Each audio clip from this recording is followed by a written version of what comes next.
What's up, everybody, and welcome back to Carvalho Creations. If you guys are unfamiliar with this face, my name is Giovanni Carvalho, and I'm a super creative dude that loves to make stuff. So in today's video, I'm going to be showing you how to create your very own cemetery columns using super inexpensive materials. Now, this is going to be a budget-friendly project. It's going to take you about 2 or 3 days to complete, and I'm going to show you everything from the building of this, cutting, assembling, and of course, the detailed paint of it. So if you guys are excited about today's video, get yourself nice and comfortable, because we're about to go wild.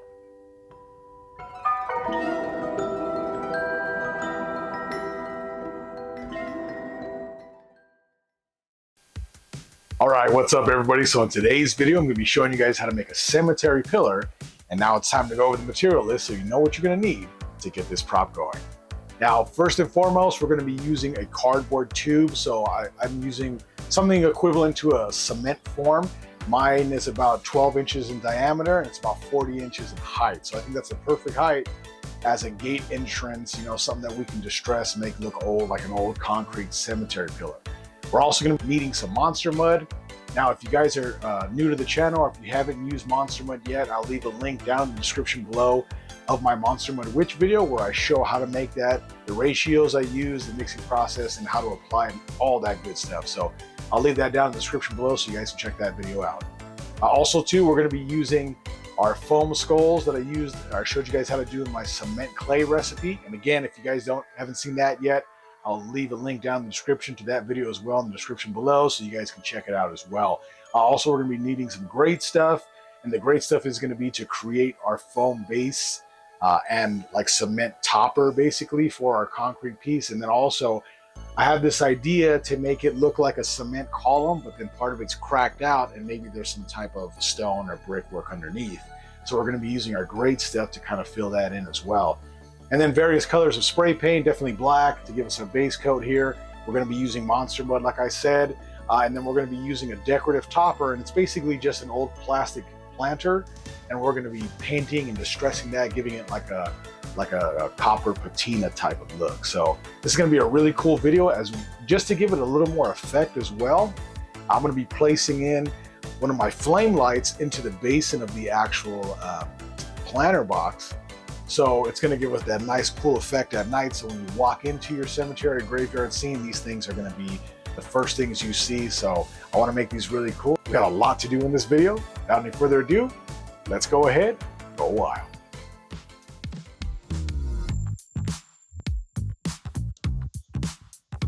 All right, to start off today, I'm going to be taking just 2 scrap pieces of plywood. I'm going to cut these down to 14.5 inches by 14.5 inches because my concrete form is 12 inches in diameter. This is a perfect overlap for my top and bottom concrete faux pieces. And now I'm just trying to find the center of them. So I'm just using my level to get the center of these. And I'm going to drill a hole on that top portion so I can feed my cord down for my flame light. And these are just little L brackets here that I'm screwing the base plate and top plates to. Before I put my actual spray foam, I thought this was the best way to keep it kind of sturdy before we put the spray foam. Now, again, the spray foam should be strong enough to go ahead and bond these two things together, but I just wanted that extra layer of support. And like I said, I'm boring out that hole on the top to feed my cord through, and then also on the bottom base plate as well. Now I want to make sure I have it about 3 to 4 inches above the bottom because I'm going to be creating a form to fill that in for my foam. Now I'm just going to take a razor blade here and I'm going to cut a nice long slice of this cardboard at 2.5 inches thick, and this is going to be my mold basically for my foam to sit in to create those concrete bases and toppers. Make sure you're using a sharp blade also too. I wasn't at this point and it took me a lot longer. I just kind of tore that cardboard up. But again, this is not going to be for anything for aesthetics. It's just for support, so I'm not too worried about it.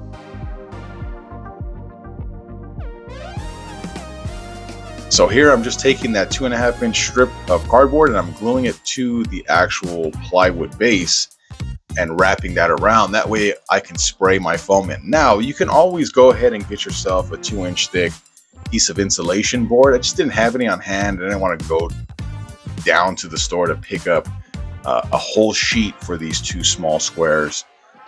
So I thought this would be better. Plus, when I'm not talking about budget friendly, this thing really is budget friendly. I mean, the materials I'm using, the cardboard form for the actual pillar, I picked up for free. There's a local place I go to, and you guys might want to try this as well. Where there's a paper company, and I went and asked the owner if I can take some of these cardboard forms because they end up tossing them out or recycling them. And he was cool with it, so I went ahead and grabbed that for free. Cardboard, I just have cardboard, or you can find cardboard, it's not a big deal. And then spray foam, I only used 2 cans for this entire project, so really cool piece, you know. And to get away with almost no money to make one of these is great. Because if you need to make these, typically you're going to make maybe 6 or 7, 8 of them for your yard. So you want something that's pretty inexpensive so you can get this done and get as much bang for your buck. Now here, when you're doing your foam, you want to make sure you're spritzing that cardboard before you do the foam, and then spritz the foam after you've done that. That way it helps it expand a little bit easier and better. And here I'm just marking out the area I'm going to go ahead and put in that broken piece of the concrete where I do that brick faux finish, and I want to create a little border so I can shave it down once it's dry to create a nice transition in between and make it look like cracked concrete. So you want to go really light with the trigger here as well, that way it doesn't fall and goop off. Again, I forgot to spray that side with water. Make sure you spray with water. And then here I thought for an added touch I would take those foam skulls and glue them onto the side. So I did 4 of these guys, and then I glued them around the pillar. All right, everybody. So now that we got our foam pillar all kind of set in place, we're letting that dry for now. And while that's drying, I want to get to the actual paint job of our top little basin here. And this is going to be plastic, so I'm not going to monster mud this. It'll be fine in the weather. But I do want to give it a patina, a copper patina. So what I'm going to be doing is using a few different colors of spray paint. I have this kind of light teal here color, which is what I think I'll use for the base. And then I also have a darker color that I'll probably mix in just to give it a little variation in color. And then I have myself some craft acrylic paints, and these are copper tones, metal tones with a little bit of brown and like a rust color here as well. And the reason I'm doing that is because I want to mix this in. I'll be using just an old piece of a sponge here, and then dipping that and just kind of patting and dabbing it in place to create that old age patina effect. So first we're going to hit it with the base coat. I just wanted to stop and let you guys know what we're going to do, and then we'll go ahead and do all the little details, but you guys will be able to see this. It's going to be a really cool technique that you can use on all your metal pieces. Why don't we get to that next step? All right, for our plastic basin, I'm just going to continue to drill that hole through the center of this thing. Again, just to feed that flame light cord through so it's nice and easy and it goes down no problem. And now for my base coat, I'm going to use that deeper colored teal. Now, I do have that lighter color teal, and I do spritz it a little bit, but this color was better for that patinaed copper look that I'm going for, so I went ahead and kept that. But the little bit of light, just for a variation in color so it doesn't look so, well, one-dimensional, I guess. The lighter spritz, the better. I went a little heavy, but I did go back with that darker color at the end just to deepen in that base coat.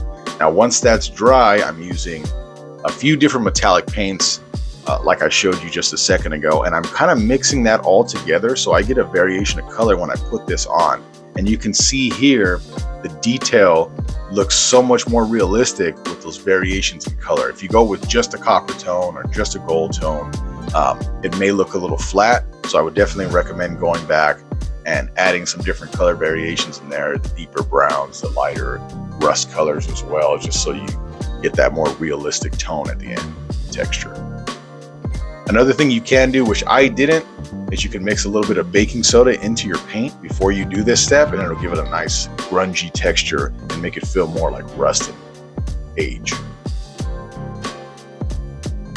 And again, I'm just dabbing that sponge haphazardly in different directions, making sure to always twist my hand and everything so you're not getting the same print pattern every time. Again, I have reference pictures too. Make sure you have reference pictures when you're doing anything or trying to copy any kind of realism. And here I'm just removing my skull. It's been about 2 hours since it's been in that little thing there, and they pop out real easy. Take my sharp blade and cut them flat so I can glue them on top.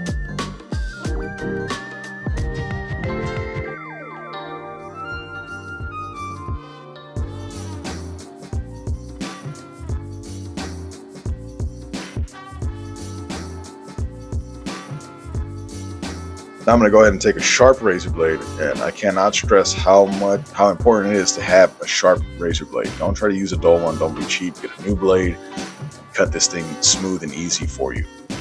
And I'm just flattening out the top of that. So I probably sprayed within those forms maybe half of the form up, so not very much. And because I sprayed that foam and it's super hot where I'm at, that foam expanded perfectly. So I'm just going to cut that flush to the cardboard and then clean up around the skulls, and then also bevel that edge where I had that like tear out of the concrete. So I'm going to bevel that edge down, as you can see here.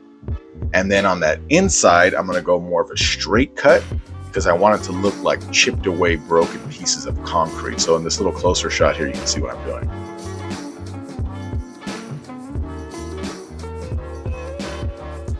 A straight cut on the inside and then a beveled cut on the outside, just to create that illusion that it's part of the concrete. Now here, I'm taking the electrical tape. I would probably recommend some masking tape. I just didn't have any on hand, but this is how I'm going to create the faux pattern for the brick. So I did mine pretty wide. You can do them smaller if you want to do like a traditional brick size. Like I said, electrical tape is probably not the best, but it worked out for me. And what I'm doing also, too, I don't know if you can tell from these shots here, is I'm creating a little loop at the edge of the tape. So once this is all done and I put my monster mud over the top of it, I have something to pull from, so I'm not digging my fingers in the actual monster mud itself.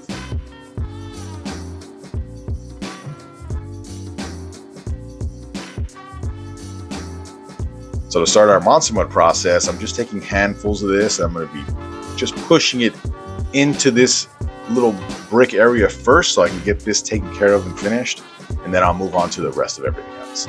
But again, you can see the little loops now, and when I'm pulling that away, it really makes it easier instead of getting all messy, and everything looks pretty clean and straight. Now I'm just taking more of my monster mud. I'm going to coat the entire project, and I'll put 2 coats in the places I need. I'm using a little brush here too, just to get in all the nooks and crannies, make sure every part of this piece is covered so it has a higher likelihood of lasting longer for you.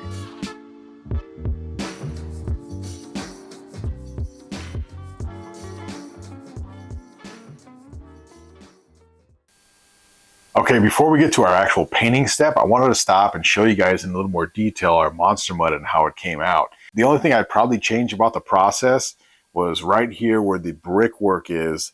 I'd probably do a layer of monster mud first and then let that dry completely, tape off the area for the brick pattern, and then do another layer of monster mud just so this cardboard is protected from the weather as much as possible. But I am going to paint this and spray clear coat over the top of that, so there will be protection over that cardboard, but that's probably where you would get a little bit more moisture buildup and breakdown over time. So if you want to avoid that, I would just suggest putting that first layer of monster mud, let it dry, and then tape it off and do another layer after that.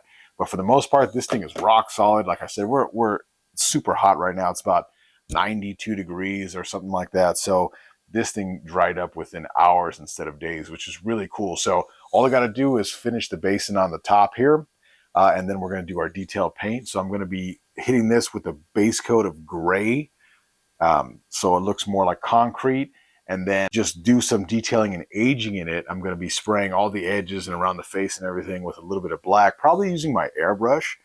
And then we'll go back in with another layer of green to create that mossy feel. And then I might do some detailed painting by hand, maybe like stippling with my sponge and a little bit of green paint to create like a moss or something like that. And I actually have some as well that I can hot glue onto this or use some spray adhesives and get on that as well, just to give it more details. But we are getting pretty close to the end here, so why don't we get to that next step? All right, to get to our painting process, instead of doing a base coat of black like I typically do, I wanted to go ahead and just pump in this gray cement tone first. So if I get a nice base coat with this, get full coverage on everything. Make sure you do a couple coats so there's no patches or it's thinner in certain places. You want this to feel like a concrete piece, so make sure you hit this thing with a nice base coat. And then I'm going to start working in the brick pattern. Now, I have a bunch of reference pictures like I always have when I do this, so I'm just going to put down a little layer of orange, this rust orange color first all over all the bricks, and then I'll go back in with some deeper browns and some reds and a little bit of yellows to kind of highlight certain areas and give that variation of color to make it look more natural and realistic. And then once that's done, I'll go back in with my airbrush with some thinned out black paint and kind of set in the depth of it, make it look more realistic. Because right now it's a little bit flat, but this is just part of the process. Now I'm just taking my browns, going right over the orange, and the paint is still wet. I didn't even wait for it to dry. You can, if you want to brush that on, do more of a dry brushing technique. I didn't feel like it was necessary for this piece though, so I went ahead and just started right away. And again, like I said, a little bit of yellow in here just to break up that monotony of the same color. And now I'm taking that really watered down black paint. I don't want anything to be super harsh and dark. I just want it to have a nice feathering and shading. So I'm just thinning out that paint really well and then just brushing around the skulls, around the bricks and the corners to give a little bit the illusion of a little bit more depth. And then I'll just jump back in here with the green in a second. Now I'm just, with the airbrush as cool as you can get really close and just be very light with the trigger and create these cracks here. I wanted the cracks originally, but I didn't want another step of monster mud. So I thought this is a good way just to create the illusion. And then now, just to give that mossy old feel, I'm going back in with the green color. And again, this is a wash. And I'm just spraying it around everything where I feel the moisture would be, where the rain would probably get to it and kind of mold it out in certain places. This is the kind of stuff that I'm keeping in mind as I'm creating this.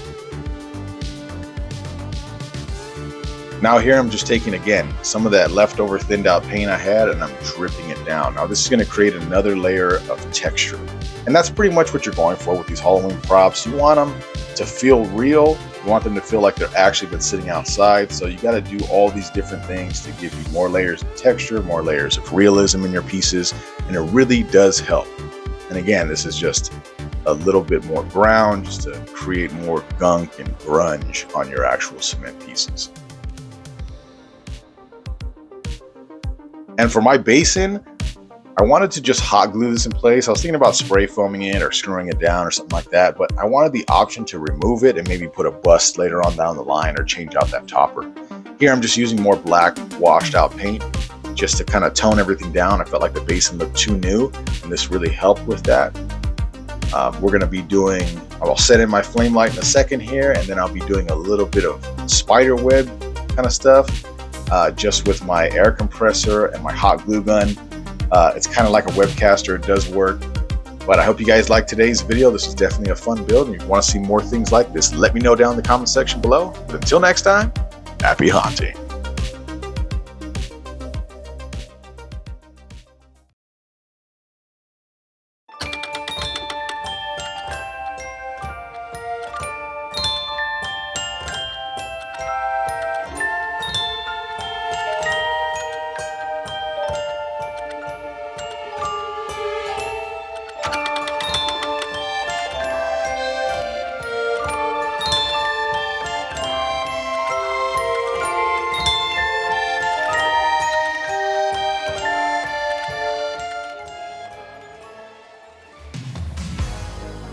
Thank you guys so much for sticking with me to the end of our video today, and I hope you enjoyed our cemetery column build. Now when it comes to prop making, although I love my characters that I do, these types of props bring me so much joy. It's a nostalgic feeling when I go to make something like this because it reminds me of my childhood around Halloween time and making things for my yard. So if you guys want to see more crazy, cool Halloween decorations for your yard, please let me know down in the comment section below. But until next time, keep building things, stay creative, don't forget to go wild. Gio from Carve Creations, and I'll see you next time.